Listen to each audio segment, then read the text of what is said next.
miembros de panel. Es una fortuna que la sentencia de la Corte Interamericana haya sido proferida cuando encabeza la Procuraduría el doctor Fernando Carrillo, quien se ha destacado por su compromiso democrático, por un papel protagónico en la transformación constitucional en Colombia. Tuve el privilegio de aunar esfuerzos con él en el proyecto de la séptima papeleta y luego en diferentes actividades de redacción de la Constitución del 91, de tal manera que nadie como el doctor Fernando Carrillo puede dar fe y testimonio del significado que tiene la Constitución del 91 en la lucha contra la corrupción, en la construcción de una democracia más amplia y fuerte y en la protección de los derechos humanos en Colombia. Por eso yo, para responder a la pregunta tan difícil que ha hecho María Cristina, voy a resaltar unos 4 puntos. El primero es que en la sentencia C028 de 2006, con ponencia de Humberto Sierra Porto, actual magistrado de la Corte Interamericana, la Corte Constitucional declaró constitucional la facultad de la Procuraduría de imponer la sanción de destitución y de inhabilidad general.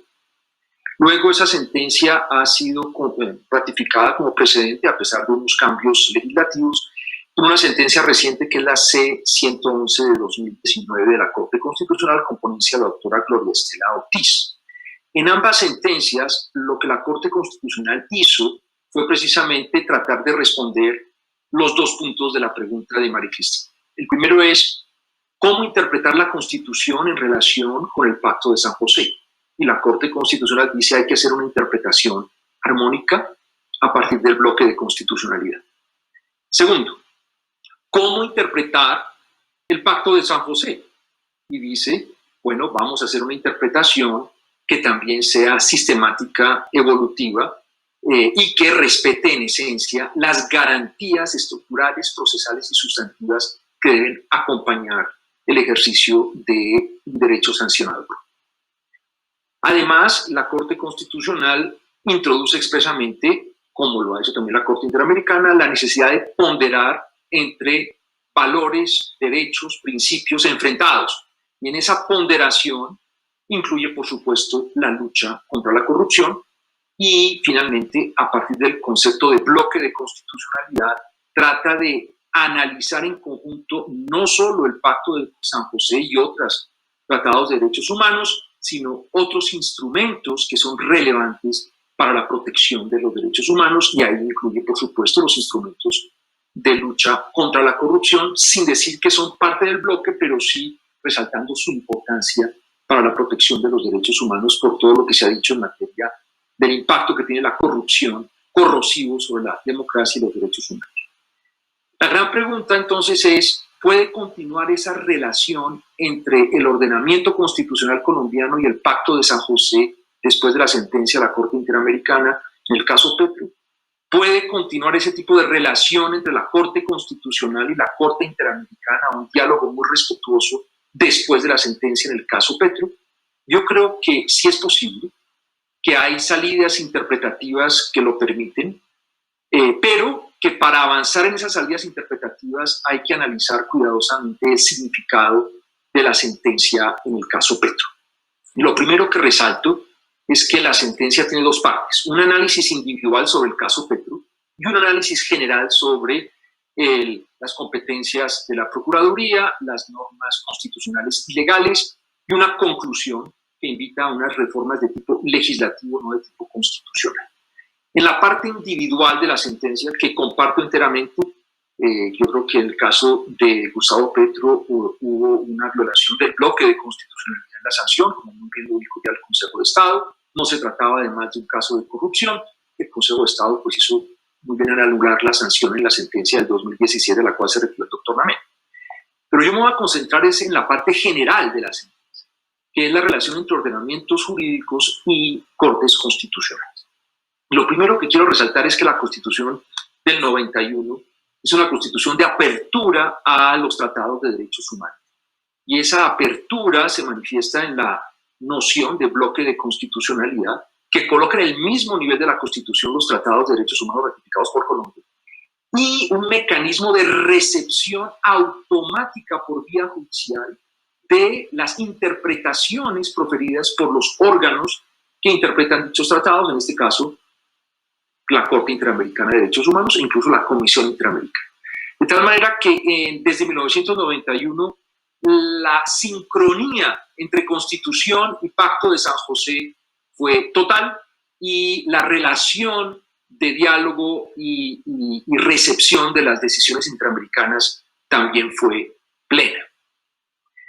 Por eso hay que saludar que en la sentencia del caso Petro, la Corte Interamericana no haya propuesto una reforma constitucional, sino que haya inventado a unas normas, a unas reformas de tipo legal que incluyen, hay que decirlo, la sanción de destitución e inhabilidad general mencionada expresamente en dicha sentencia y que está prevista en las leyes vigentes en Colombia. Tampoco critica la Corte Constitucional, elogia adecuadamente al Consejo de Estado. Y en ese sentido hay una puerta todavía para continuar en este diálogo constructivo entre ordenamientos y cortes. Sin embargo, en aras de allanar ese camino, quiero resaltar unas inquietudes que me generan la lectura de la sentencia en el caso Petro. La primera ya fue resaltada, y es que hay una interpretación literal del artículo 23 del Pacto de San José. De continuar con ese tipo de interpretaciones literales, otras normas del pacto tendrían unas consecuencias gravísimas en la protección de otros derechos. Por ejemplo, menciono un tema polémico. ¿Desde cuándo empieza la vida? El Pacto de San José dice que la vida empieza desde la concepción. ¿Va a haber una interpretación literal de esas expresiones en el futuro por la Corte Interamericana o va la Corte Interamericana a darle un valor a una jurisprudencia propia de ella que habla de interpretación evolutiva y sistemática del Pacto de San José? El segundo punto que quiero resaltar es precisamente ese, que la lectura de la sentencia en el caso Petro inmediatamente plantea una serie de interrogantes sobre qué sucedió con otras sentencias de la Corte Interamericana que han sido elogiadas con toda razón en el sistema interamericano por su enorme contribución a la democracia, a los derechos humanos, el fortalecimiento del Estado Social de Derecho, el constitucionalismo transformador e inclusivo en América Latina.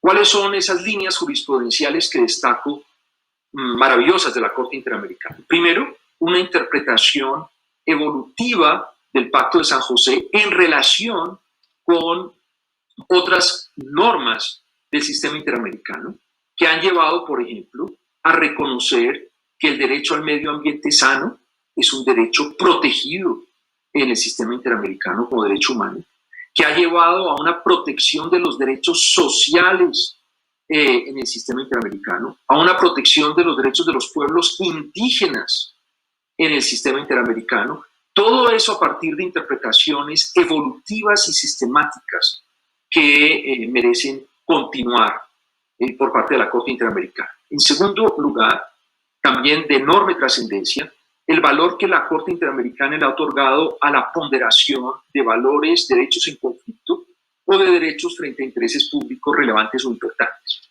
La Corte Interamericana ha trazado lineamientos fundamentales en materia de aplicación del principio de proporcionalidad y otros mecanismos de ponderación. En este caso, en la sentencia del caso Petro, brillan por su ausencia esas dos características fundamentales de la jurisprudencia de la Corte Interamericana de Derechos Humanos. El tercer punto que quiero resaltar es que la Corte Interamericana en múltiples sentencias ha resaltado la importancia de un análisis contextual al momento de determinar si ha habido una violación de los derechos humanos. Y ese análisis contextual ha evolucionado, tiene diferentes características, no es el momento de detenerme yo, pero gracias a ese análisis contextual, que mira lo que está sucediendo en cada país, en realidad, en sus instituciones y en la práctica institucional, es que la Corte Interamericana ha proferido unas sentencias verdaderamente trascendentales en la protección de los derechos en el sistema interamericano.